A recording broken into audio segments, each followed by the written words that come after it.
Good morning, everybody. Welcome to your Thursday. Eric and Stella with you here. And today is the day where we are talking about microclimates because it's all over the place here in San Diego County. Absolutely, and Netta is tracking it all for us. But what a beautiful sight. Yeah, whoa, look at that. It's back. The seagull. Hi. What's up, Gull? Did we name this one? Did we decide? Gulliver. Gulliver, of course. He's a hockey fan, Right. obviously. No, we are, watching microclimates. It actually reminds me very much of like the days I worked in San Francisco. Every block there's going to be a different temperature going on. This morning, what we have, cloud coverage, certainly definitely in effect. You saw that marine layer hanging around Gulliver to the beaches all the way inland. You're noticing cloud coverage. Visibility is down in Ramona. We're at a third mile there. So we'll talk more about the marine layer, when it's going to burn off, and those warmer temperatures coming up in just a little bit. Let's check in with Jenny now. Ooh, not too much going on traffic-wise. The bulk of your travel times are okay. I want to mention here on the 805 at Balboa, we just had a clearing. Yay. There was some garbage in the road blocking that slow lane. We still have remnants of an earlier crash here in the Humul area. This is west on Campo 94, right after the Lions Valley Road exit ramp. There was a crash this morning, so we've got pieces of, that car scattered about, so careful there. I don't see any backups, though. Up to the North County, starting to see a pretty decent buildup here south on the 15, hitting that 78 from Escondido, and then over to the south, it's really just the bridge that's seeing volume pretty much across the entire span. Back to you guys. Jenny, thank you. Our state is on course to fully reopen on June 15th. That is the date the governor has said masks can go away, but it turns out that may not be the case in our workplace, and it's creating a lot of confusion. Yes, so today state regulators are expected to vote on a plan on this. News 8's Evan Ronnie live in Chula Vista with more on what we can expect here. Good morning, Evan. Good morning, Eric and Stella. That's right. A board of 7 people on Cal OSHA will be deciding today whether or not in the workplace you'll be required to wear your mask past that June 15th reopening. Now, that, as you mentioned, was the date that Governor Newsom originally announced that we would be fully reopening as a state, that masks could be taken off if you were fully vaccinated. But now Cal OSHA will be deciding today in a meeting as to whether or not you'll need to keep that mask on in the workplace. And it is most likely going to be centered around people who are unvaccinated in the workplace or how many people are in the workplace, and that is creating a lot of confusion and possible issues related to the law for many businesses across San Diego and across the state of California. The difference of 6 weeks is big because what it amounts to, as the governor said, we're reopen. Businesses have already planned on that, and then OSHA's saying that's not true. And they're not saying that they'll change after July 31st. They're simply saying that they won't issue new guidelines until July 31st. So they could continue doing this as long as they want. And it's simply not in line with what our governor said. And somebody's going to have to bring the two sides together and have them work this out so that all businesses are not completely confused and are not in jeopardy of legal liability.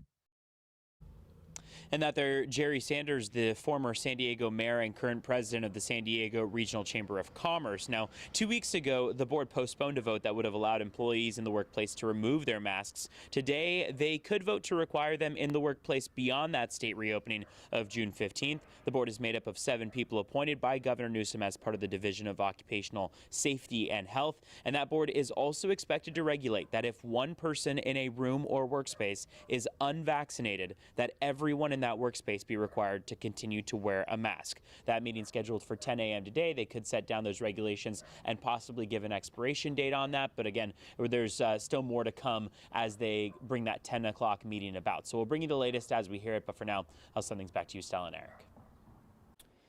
Evan, thanks for that. Today, one of the strictest anti-eviction laws in our state takes effect right here in San Diego. County supervisors passed a new moratorium as a way to help renters who have been financially impacted by the pandemic. News 8's Chris Groh is live outside the county administration building with a closer look. Good morning, Eric and Stella. And look, throughout this pandemic, there have been a number of protections, moratoriums, and other rental relief assistance programs put in place from the state to the county to cities in order to help struggling Californians during this economic crisis within the pandemic. Well, what this is doing is that this is ensuring that people in San Diego that are still going through a bit of an economic crisis continue to get rental protections from eviction. So they're going to get an extra 60 days starting today. Now, the reason why that's important, the reason why this is being put into place is because the state moratorium is slated to end June 30th. So this is essentially going to give renters an extension of protection. It's going to limit the reasons why people could be evicted. And it also states that rent will not be completely forgiven for renters who are behind on payments. Instead, in exchange for forgiving 20% of what is owed, that being the landlords, and not pursuing eviction, those landlords will recoup 80% through the state's rent relief program. Now, the overall hope here is to give renters more time to access a number of those rental relief existing programs that are in place right now. But we spoke with some advocates back in the later part of May, and they're worried about language barriers and lack of awareness about those rental relief programs where you could get some assistance to help pay a portion of your rent. There hasn't been as much interest as expected, and those advocates worry about the future of vulnerable renters after this 60-day extension. If nothing is done, I do see a whole bunch of eviction notices coming out, like 60-day notices, and the very systems that we have will be overwhelmed again. And so if you need help accessing some of these rental relief programs and this assistance, go to our website, cbs8.com, and click on that help button. Eric and Stella. Chris, thank you. An unimaginable tragedy for a North County family after 3 of their daughters were killed in a crash while on vacation in Idaho. This is just devastating. One of the girls, 16-year-old Priscilla Rojas Carrasco, was a sophomore at Oceanside High, where her 2 sisters, older sisters, Melissa and Jasmine, had graduated. Another man in the car with them also died. They crashed head-on into a pickup heading in the opposite direction. The 3 people in the pickup suffered non-life-threatening injuries. A GoFundMe has been set up to help bring the sisters home to be buried. To donate, go to cbs8.com, click on the help button. The Oceanside City Council approves the purchase of 54 new surveillance cameras in its downtown business district, as well as along North Coast Highway and the beach. Supporters say the cameras will help the police department monitor crime in those areas. Opponents argue the cameras would be an invasion of privacy. Installing and operating the cameras will cost $500,000. The funds have already been accounted for in last year's budget.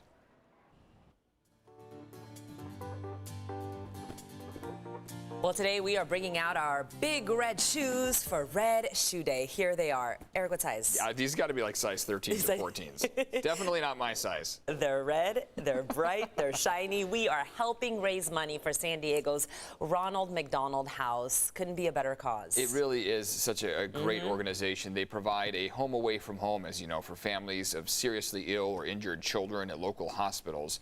The Smith family from San Marcos are this year's Red Shoe ambassadors.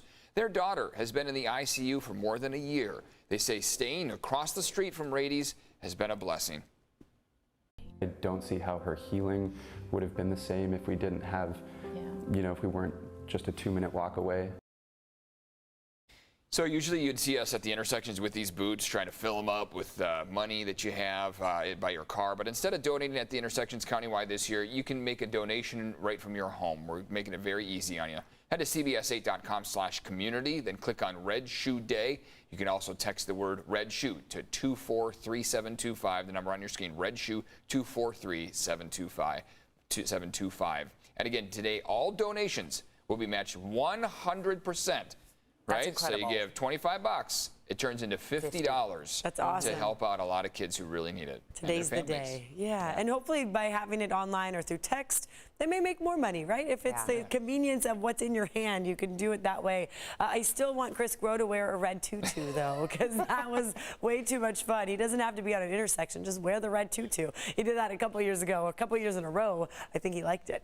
This is our view from La Berge. As you see across Del Mar, Gulliver was hanging here literally for the past 10 minutes and now did not want the camera time. So we shall move on. Here's Mount Soledad. As you see, overcast skies all across San Diego right now. Our sunrise time was at 5:41. Sunset tonight, 7:53. Our days are getting longer. We're inching our way towards official start of summer on June 21st. Right now, 59 in Poway. You're at 61 degrees in El Cajon. Downtown San Diego, 63, 59 for Del Mar, 60 in Carlsbad. Overall, a few degrees warmer this morning than we were yesterday at this time. We still have really light, weak winds, 4 or 5 miles per hour. That's it. Nothing too crazy out there. So pretty calm, mild conditions. Then that's why the marine layers just stay in put. There's nothing really to nudge it out of here or push it even further. So it's fairly shallow today. 0.3 mile visibility for Ramona. So down to a third. That's pretty low and slow going for you. Again, another morning with that patchy fog there. But the rest of our county seems to be just fine. The fog should not impact your early morning commute. Here's that cloud coverage forecast model. By 10 a.m., most of you should be in the clear. Now, yesterday, the clouds wanted to hang right there west of the 5. We might see that yet again today, so that could keep you fairly cool and overcast. But everyone east of the 5, welcome that sunshine. You'll get it. It will also feel warmer today, especially in our deserts. Excessive heat warning, 110 degrees. That's what's forecast for our deserts. Compare that to the 70 degrees for downtown San Diego.